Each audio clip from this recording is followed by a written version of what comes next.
नमस्कार दोस्तों, stock market studies में फिर से एक बार आपको बहुत-बहुत स्वागत है। तो आज मैं फिर से आपके सामने कुछ इम्पोर्टेंस कंपनी का अपडेट शेयर करने वाला हूँ। तो इस वीडियो को पूरा लास्ट तक ज़रूर देखिएगा क्योंकि इस वीडियो के अंदर जितने सारे कंपनीज़ के बारे में मैं डिस्कशन करूँगा, वो सारे कंपनीज़ के ऊपर बहुत शानदार तरीके से टेक्निकली चार्ट पैटर्न्स क्रिएट हुआ है, जो मैं आपके साथ शेयर करने वाला हूँ। तो प्लीज़ इस वीडियो को लास्ट तक देखिए। तो सबसे पहले मैं बात करूँगा टाटा स्टील के बारे में। देखिए टाटा स्टील के ऊपर मेरा जो एंट्री लेवल है, देखिए पहली जो एंट्री लेवल था, वो कुछ इस तरीके से बना था, कप विद हैमर पैटर्न्स। तो फाइनली यहाँ पे क्या हुआ, ब्रेकआउट हुआ। उसके बाद देखिए ब्रेकआउट होने के बाद नीचे आए, इस लेवल को रिटेस्ट किया। ये लेवल कंपनी के लिए क्या था, एक सपोर्ट था। और दो तरीके से सपोर्ट यहाँ पे कंपनी को मिला था। पहले सपोर्ट क्या था, यहाँ पे कंपनी के लिए पहले सपोर्ट यहाँ पे जो रेंज बना था, इसका सपोर्ट था। और दूसरा सपोर्ट कौन सा था, यहाँ पे 200 डेज जो ईएमए है, मतलब मूविंग एवरेज है, उसके भी सपोर्ट यहाँ पे मिला था। दो तरीके से सपोर्ट मिलने के बाद यहाँ से वो रीब्रेक किया और टारगेट को अचीव किया। और फाइनली टारगेट अचीव होने के बाद जो रिटर्न यहाँ पे निकल के आ रहा है करीबन 18%, और वो भी कितने दिनों में, 1559 डेज में। तो नेक्स्ट जो यहाँ पे एंटी मिला, बहुत पुराना एक एंटी है। 2022 से लेकर आज तक यहाँ पे क्या बना, एक कप बना। तो बड़ा सा एक कप बना, फिर से एक बार एक हैंडल पैटर्न भी क्रिएट हुआ। इसको कहा जाता है कप विद हैंडल पैटर्न्स। तो इस हैंडल पैटर्न क्रिएट होने के बाद यहाँ पे क्या होगा, यहाँ पे ब्रेकआउट होने का चांसेस रहेगा। अगर यहाँ पे रिवर्सल करके फिर से एक बार एक हैंडल पैटर्न क्रिएट करके ब्रेकआउट किया और यहाँ पे ब्रेकआउट हुआ और उसके बाद नेक्स्ट कैंडल ब्रेकआउट कंफर्मेशन अगर करे, तो एक बड़ा मोमेंटम जर्नी आपको देखने को मिलेगा। तो याद रखिएगा, अगर इस लेवल को ब्रेकआउट करे तो एक बड़ा सा धमाका टारगेट बन सकता है। और वो टारगेट निकल के आ रहा है कितना, मैं अगर एंटी लेवल से टारगेट तक अगर मार्किंग करूं और यही मार्किंग को मैं ऊपर बिठा दूं, तो जो इसका टारगेट निकल के आ रहा है वो कितना, वो करीबन 43% के आसपास एक अलग लेवल का टारगेट यहाँ पे निकल के आ रहा है। और मेरे हिसाब से बेस्ट तरीके से टारगेट यहाँ पे निकल के आ रहा है। तो बाकी इस कंपनी के ऊपर मैं एंट्री पहले एक बार ले चुका था और उसका टारगेट हो चुके हैं। अभी नेक्स्ट टाइम एंट्री बनने जा रहा है। तो क्यों इस कंपनी के ऊपर बार बार एंट्री ले रहा हूँ, उसके पीछे रीजन देख लीजिए। उसके पीछे रीजन यही है कि कंपनी का जो क्वार्टरली रिजल्ट, तो देखिए सेल्स पिछले बार का जो सेल्स था, इस बार सेल्स कम हुआ, मान लेता हूँ। मगर कंपनी एक्सपेंस को कम किया, जिसके चलते कंपनी का नेट प्रॉफिट, जो लॉस मेकिंग कंपनी था, वो इस बार प्रॉफिट में कन्वर्ट हुआ।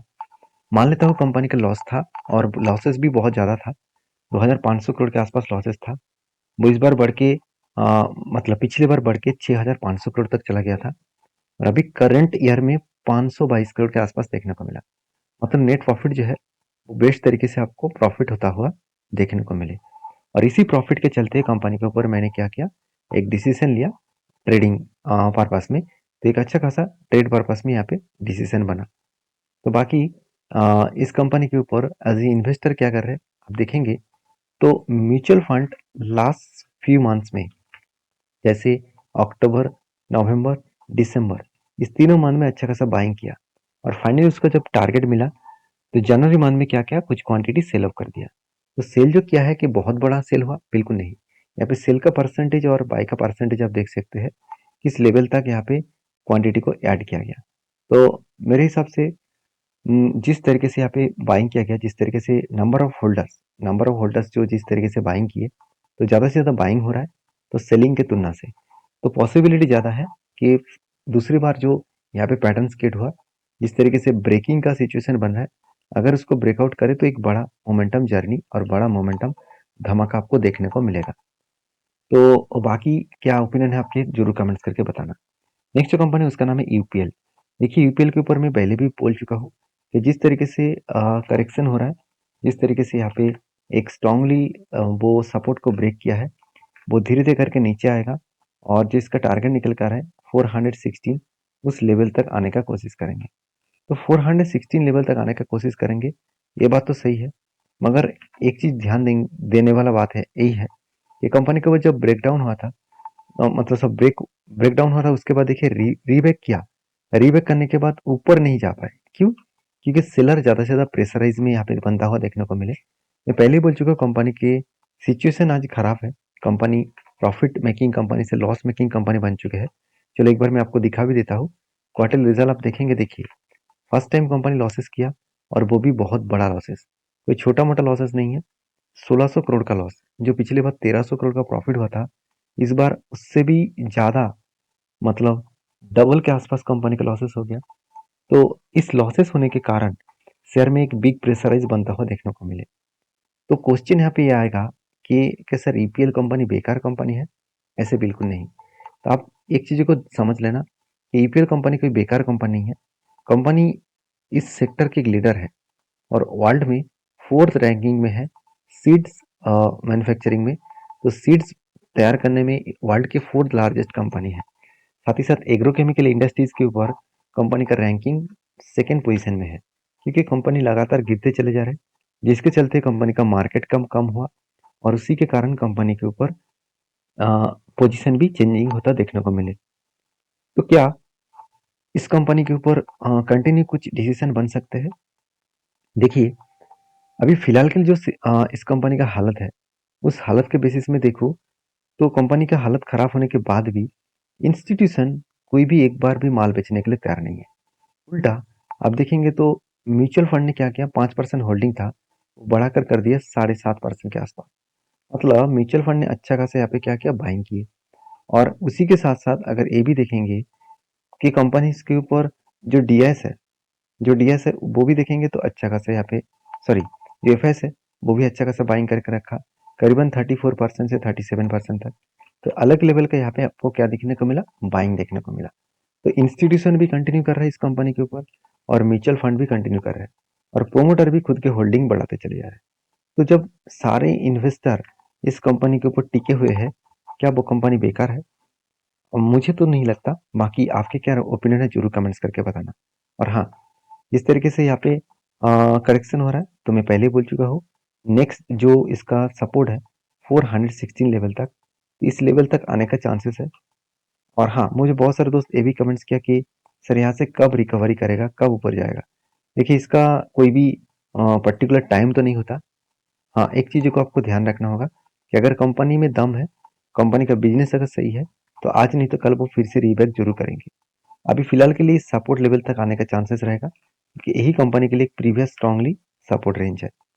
अगर इस रेंज को ब्रेक डाउन कर बैठे तो कोविड में जो लेवल में गया था, करीबन 242 रुपीज के आसपास, तो उस लेवल तक जाने का वो कोशिश करेंगे। तो उसके बाद बिग फॉल आपको देखने को मिल जाएगा। तो आपके क्या ओपिनियन है जरूर कमेंट्स करके बताना। नेक्स्ट जो कंपनी उसका नाम है इन्फोएज। देखिए, इन्फोएज आप सभी जानते हैं, Naukri.com नाम से हम लोग जानते हैं। तो इन्फोएज के ऊपर एक प्लस पॉइंट ये है कि इस कंपनी के मार्केट कैप 68,000 करोड़ है और इस कंपनी ऑनलाइन प्लेटफॉर्म के ऊपर काम कर रहा है। पहले भी बोल चुका हूँ, इन्फोएज का जो बिजनेस है वो सबसे ज्यादा रेवेन्यूज कंपनी को मतलब Naukri.com से ही आ रहा है। जैसे अगर इस कंपनी के बिजनेस के ऊपर बात करूँ तो मार्केट शेयर आप देखेंगे तो 78% जो पोर्टल है वो जॉब पोर्टल्स के ऊपर ही कंपनी का मार्केट शेयर देखने को मिलेगा।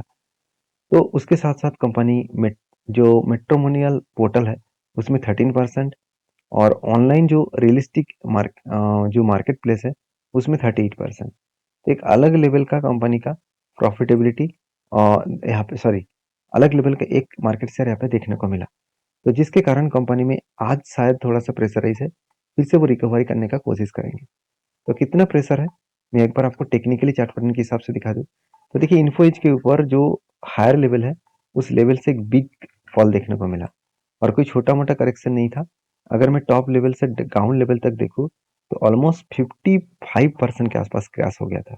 55% क्रैश मतलब सोचिए, कोई व्यक्ति अगर 1 लाख रुपए निवेश करके रखे थे, उसका तो हालत ही खराब हो गया, क्योंकि 55,000 करोड़ के आसपास उसका लॉसेस चल रहा था।